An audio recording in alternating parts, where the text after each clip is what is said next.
This is your radio Bible teacher, Dr. David Depew, welcoming you to the Seed of Abraham program, where we take time to again consider the greatness and faithfulness of God. Today we're looking at a new portion of Scripture. We're beginning a new series on the fullness of time, or when the time was ripe.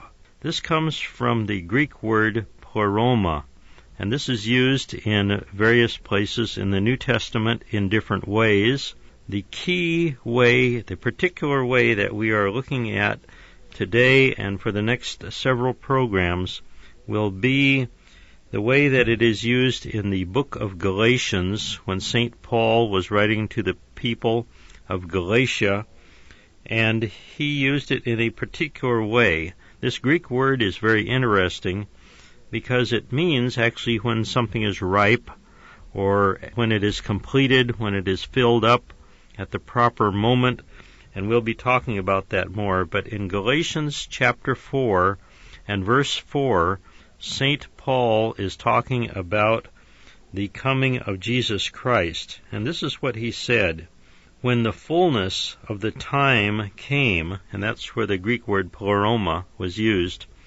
When the fullness of time came, God sent forth his Son, born of a woman, born under the law, in order that he might redeem those who were under the law, that we might receive the adoption as sons.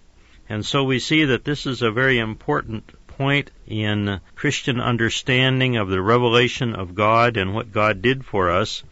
And it's an important and exciting one for other people who are not Christians to look at this and to understand this particular teaching. So we're going to be looking at the word pleroma and the fullness of time. Did Jesus come at the appropriate time? Some people I've heard say that Jesus should have come earlier, hundreds of years earlier, or even thousands of years earlier. Others have thought that he came too early. He should have waited until a time like ours when he could speak personally on radio and television to millions of people at one time. And other people have various suggestions. It's fortunate that they are not God, because otherwise they would want to keep changing things and doing things differently, and they do not agree among themselves, of course. But those are some of the suggestions that I've heard people make. One of the things that we just notice initially about the coming of Jesus Christ is that he came and he really divided history. It seems that all of mankind's history is basically divided into the time before the coming of Christ and the time after the coming of Christ. The world has been very much different in these two periods of times. Now there's one other thing that I should mention. This came up when we were teaching one time in Africa, and our students asked when it was that Jesus was born. And I told them that as near as we can tell, that he was probably born in 5 BC or perhaps 4 BC, most likely in 5 BC. The primary importance to the early Christian writers was not the exact time that he came, but the fact that he did come and what he did and who he was, to properly identify him.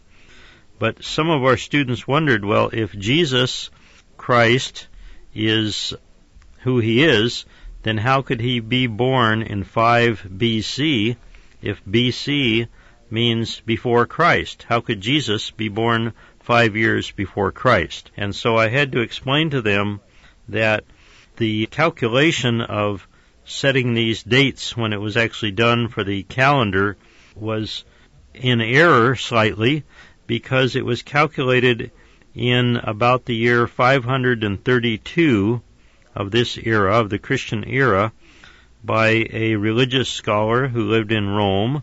This was Dionysius Exiguus, and he calculated by going back to the different kings that were listed in the great events of history in the 530 years or so before he lived, and he is the one that calculated the date as to the first year, what would be 1 AD, and so that was the date that he picked, and from the evidence that he had at that time, the best that he could do.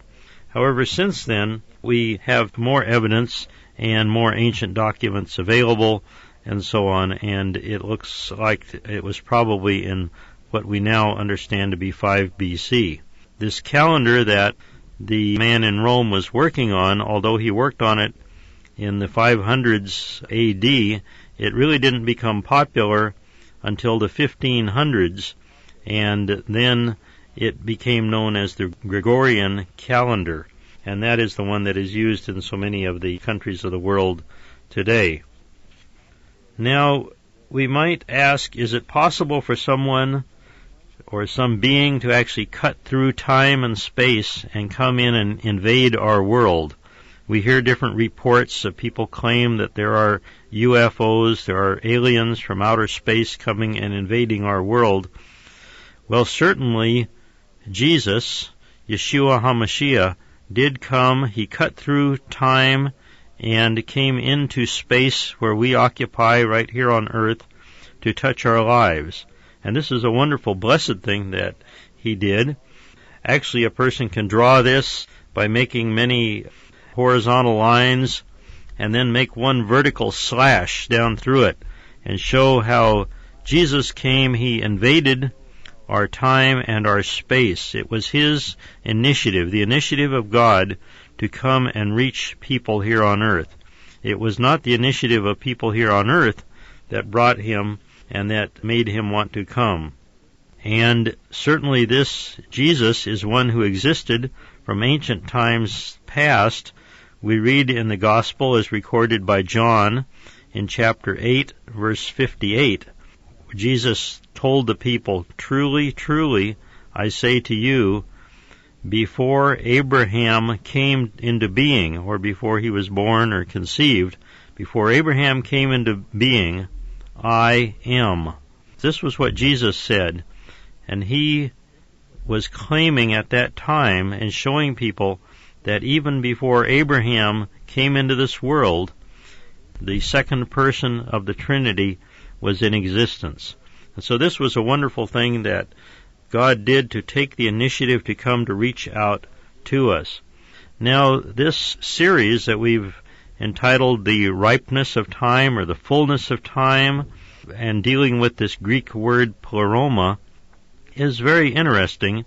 The portion actually in Galatians chapter 4 says that in the fullness of the chrono, the time, like chronology. And how do we know when something is full, when the time is right? Well, we might take a simple illustration. Let's imagine that you're going to have a dinner, a special meal, perhaps a party or a banquet, some special event for some friends and relatives. What is it about that that prepares for that? Because this is what we're going to look at in the next several programs, the preparations for the coming of Jesus Christ. This will not be particularly a study of messianic prophecies from the First Covenant, from the Old Testament, but this will be a study of the Bible, but of secular history that made people think about the coming of someone. Would it be possible for someone to come who would be actually physically and in reality a son of God, the Son of God? Would it be proper for this one to be a prophet and a priest at the same time? Could he also be a king at the same time? And these various things are interesting, and it is wonderful to see how God prepared people to think along these lines. Now, we'll just mention that when you set up to have a party or something like that for a special dinner, you have to plan ahead. There are certain things that you have to get ready for the party. You want to have the idea. First of all, somebody even has an idea that there are such things as a special dinners and parties. Then there have to be people that will even come to these. There have to be relatives and friends. Then you have to get the idea for a particular party. You have to think, well, I'd like to have a particular type of a party. I'd like to have it at a particular time. I'd like to have certain people for the guests to be there, certain friends and relatives. I'd like to have certain type of food, certain entertainment, and let's have it at a certain location. We may have it at our house. We may rent a hall and have it. We may have it outdoors, and we should pick the exact date and the time. And then we have to get out the announcements ahead of time so that people can plan to come. We have to get the food. We have to prepare the food and cook the food, clean and chop and dice the different kinds of foods that are used. We have to prepare the location by cleaning it and figure the seating arrangements where the different people will be seated. And then when they come, we have to greet the guests and entertain them. We have to serve the food and visit with them. And all of these things go into the fullness of time so that when you can actually say the party has begun, when it's in full swing, when the dinner is going, as we say, that a lot has gone into it before that. And just in the same way, Jesus Christ came into the world in that form of a way that things were prepared ahead of time so that people would be thinking about certain issues, religious issues and political issues, but in particular religious issues, and people would be wondering about those and planning on those. So this is a wonderful series of programs that we have to look forward to. I think you'll find it to be of interest, not only just in the study of the Scripture, but in looking at how this stage was set in this way. This is your radio Bible teacher, Dr. David Depew, inviting you to listen in again next time to The Seed of Abraham. Please write to us at The Seed of Abraham, Post Office Box 842, that is Box 842, Alhambra, Alhambra, California, 91802, that's 91802, the zip code in the USA. Goodbye for now, and may God bless you as you study His Word.